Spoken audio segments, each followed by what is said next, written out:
بعد ازاں معلوم ہوا کہ اس نے ڈیش بورڈ میں رکھے حملہ آوروں کے ہتھیار میں سے ایک نکال کر بڑی مہارت سے استعمال کیا تھا۔ وہ تیزی سے لپک کر میری طرف آئی، اس کی بڑی بڑی آنکھوں میں تشکر نمایا تھا۔ وہ ہیجانی انداز میں بولی، تم انڈین ہو؟ میں کیا جواب دیتا؟ آنکھیں بند ہوئیں تو جیسے تہذیب میرے مقابل کھڑی تھی۔ میری خاموشی کو اس نے کچھ نہ سمجھا اور انگریزی میں اپنا سوال دہرا دیا۔ میں نے نفی میں سر ہلا کر کہا اور وہ مشکل سے زبان کو جنبش دی، نہیں میں پاکستان سے ہوں۔ اس نے اردو سن کر الجھی ہوئی نظروں سے میری طرف دیکھا، غالباً سوچ رہی تھی کہ بندہ عجیب ہے۔ اردو میں کیے گئے سوال کا جواب نہیں دیا اور انگریزی میں دہرائے اسی سوال کا جواب اردو میں آیا ہے۔ الجھن کو جھٹک کر وہ بولی، یہاں سے نکلنا ہوگا۔ گولیوں کی آواز پیٹرولنگ پولیس کو کھینچ کر اس طرف لا رہی ہوگی۔ پسٹل بدستور اس کے ہاتھ میں تھا۔ یہ کہہ کر وہ اپنے اسکوٹر کی طرف متوجہ ہوئی، پلیز اسے سیدھا کرنے میں میری مدد کرو۔ میں کوشش کے باوجود اس کے آواز کے سحر سے نکل نہیں پا رہا تھا۔ ایک معمول کی مانند میں نے اسکوٹر سیدھا کرتے ہوئے کہا، میرے خیال میں تمہیں رک کر پیٹرولنگ پولیس کی مدد لینی چاہیے۔ اس نے الجھے ہوئے بالوں میں انگلیاں چلائی، نہیں میں ایک گمبھیر مسئلے کا شکار ہوں، پولیس کی مدد نہیں لے پاؤں گی۔ اسکوٹر سیدھا ہوا تو اس کی حالت دیکھ کر وہ جھنجھلا گئی۔ عقبی مڈ گارڈ ٹیڑھا ہو کر پہیے کے ساتھ لگ گیا تھا، غالباً اسے عقب سے ٹکر مار کر روکا گیا تھا۔ لہذا بار کے لیے وہ بے چین روح کے معنی نظر آئی۔ پھر اس نے آنکھیں مجھ پر ٹکا دی، کیا باقی ماندہ رات کے لیے تم مجھے پناہ دے سکتے ہو؟ پلیز انکار مت کرنا، پہلے بھی تم ناقابل یقین انداز میں میری مدد کر چکے ہو۔ میری زبان کنگ ہو گئی، یا خدا یہ کیسے ممکن تھا؟ وہی آواز، وہی لہجہ، وہی بات کرنے کا انداز، چہرے کی مشابہت تو اکثر دیکھی تھی مگر ایک جیسی آواز اور لہجہ پہلی دفعہ میرے علم میں آیا تھا۔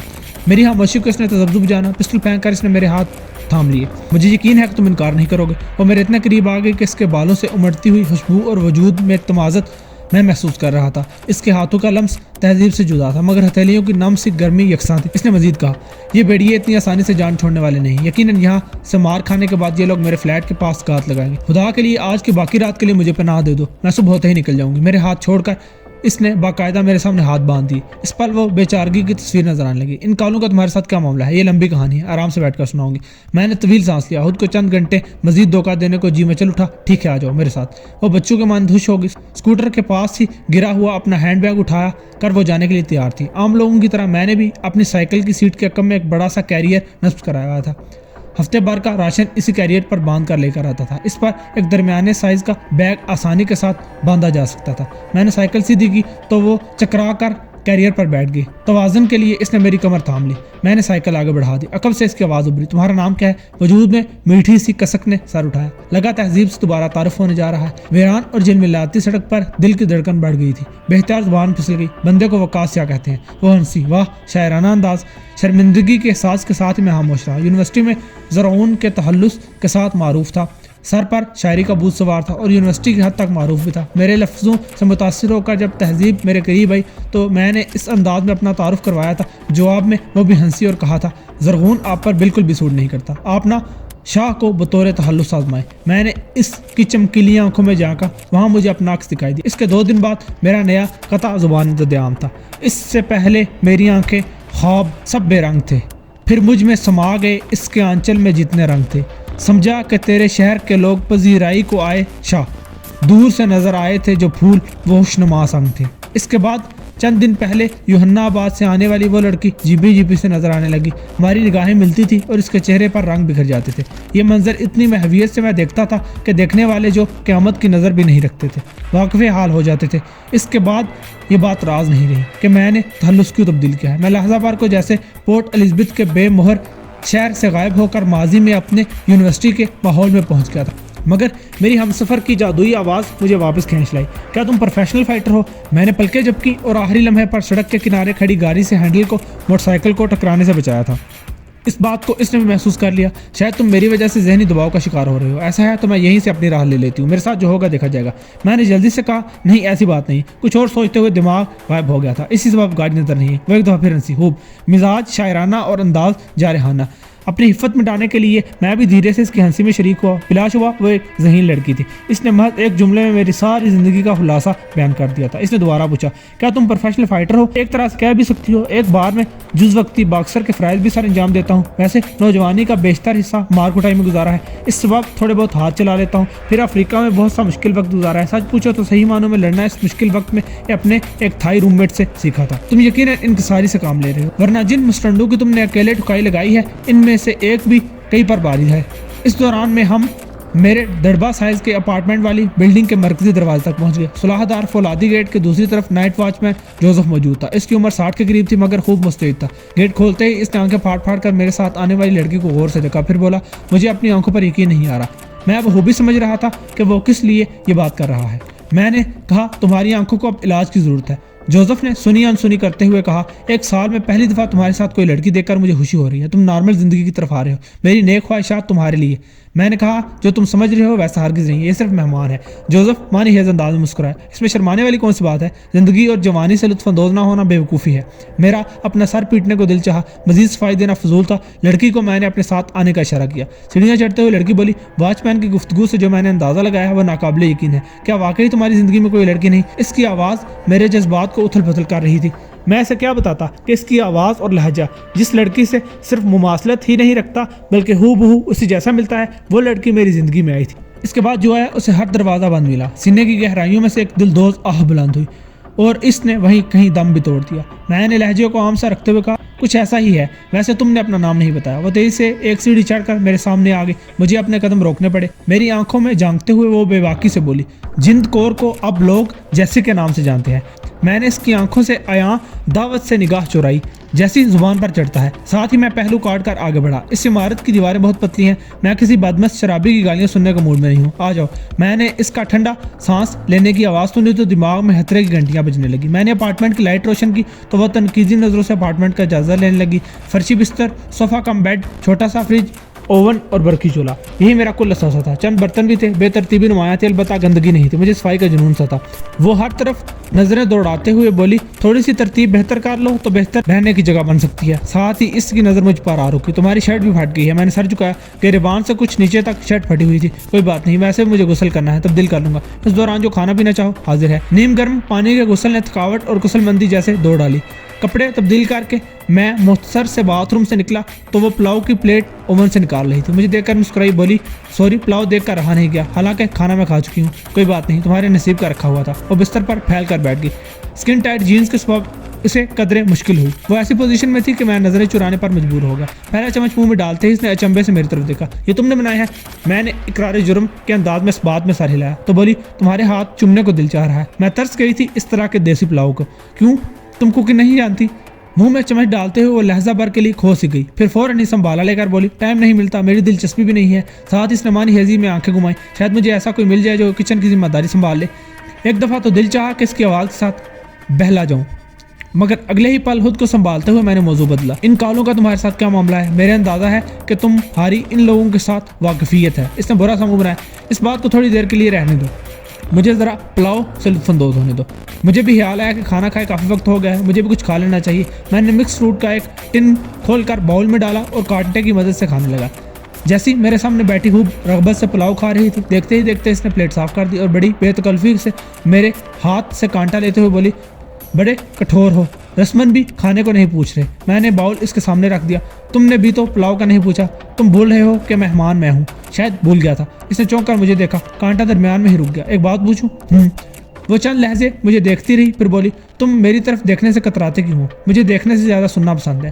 اس نے ایک دفعہ پھر ٹھنڈا سانس لیا، تم عجیب سے ہو، مگر نہ جانے کیا کیمسٹری ہے، دل تمہاری طرف کھینچتا ہے، مگر ہمیں ملے ہوئے شاید پورے 2 گھنٹے بھی نہیں ہوئے، برسوں کا ایسا تعلق محسوس ہوتا ہے۔ مجھے صبح چلے جانا ہے، مگر میں ساری زندگی تمہیں یاد رکھوں گی۔ اس کے لہجے میں سچائی کا گداز تھا، میرا دل پگھلنے لگا۔ میں نے اس کی آنکھوں میں جھانکا، ضروری تو نہیں کہ ہماری دوبارہ ملاقات نہ ہو، ہم دوستوں کی طرح مل سکتے ہیں اور ممکن ہے تمہیں میری مدد کی ضرورت بھی پڑ جائے۔ وہ اداس ہو گئی اور آزردہ سے انداز بولی کاش تم پہلے مل گئے ہوتے تو ہم ایک یادگار وقت ساتھ گزارتے۔ میں 1-2 دن میں انڈیا واپس جا رہی ہوں، اس دوران بہت سے کام نمٹانے ہیں، مگر ہم رابطے میں رہیں گے، کسی اچھے وقت میں ہم دوبارہ مل سکتے ہیں۔ ایک نیوٹرل مقام دبئی بھی ہے۔ اس بات پر مسکراتے ہوئے وہ اچھی لگی، میرے اندر بھی کچھ ٹوٹتے ٹوٹتے دوبارہ جڑ گیا۔ تہذیب کی آواز سے میں جڑا ہوا تھا، اس کے وائس نوٹ سننے کا نشہ ابھی سے میرے حواسوں پر چھانے لگا۔ میں نے کہا میری نیک خواہشات تمہارے ساتھ ہیں۔ اس نے ایک توبہ شکن انگڑائی لیتے ہوئے کہا کوئی آرام دہ لباس مل سکتا ہے، میں چینج کر لوں، پھر اس رات کو یادگار بناتے ہیں۔ اس کے لہجے میں خمار ہی خمار تھا۔ میرے ٹراؤزر اور ٹی شرٹ میں سے کچھ دیکھ لو، مگر میں اس رات کو یادگار بنانے کا ہرگز خواہش مند نہیں ہوں۔ میرے قطعی انداز کو محسوس کر کے وہ بجھ گئی، پھر سنبھالا لے کر بولی تمہاری پارسائی پر میں قطعی حملہ آور نہیں ہوں، چند گھنٹوں کی باقی ماندہ اس رفاقت کو ہم باتیں کر کے بھی تو یادگار بنا سکتے ہیں، یہ ضرور ممکن ہے۔ میرے کپڑے چھانٹتے ہوئے وہ شرارت سے بولی تمہاری پارسائی کی وجہ تو میں ضرور جان لوں گی، میرے خیال میں تو خود اذیتی کا فلسفہ پرانی انڈین فلموں نے تمہارے دماغ میں ٹھونسا ہے۔ محبوبہ کی بے وفائی کے بعد ہر خوشی سے منہ موڑ لینا، خاص طور پر لڑکیوں کی طرف تو دیکھنا تک نہیں، وغیرہ وغیرہ۔ وہ خاموش ہوئی تو میں نے کہا تمہاری اطلاع کے لیے عرض ہے کہ ہالی ووڈ کی فلموں کے سوا میں نے کسی اور فلم میں کبھی دلچسپی نہیں لی۔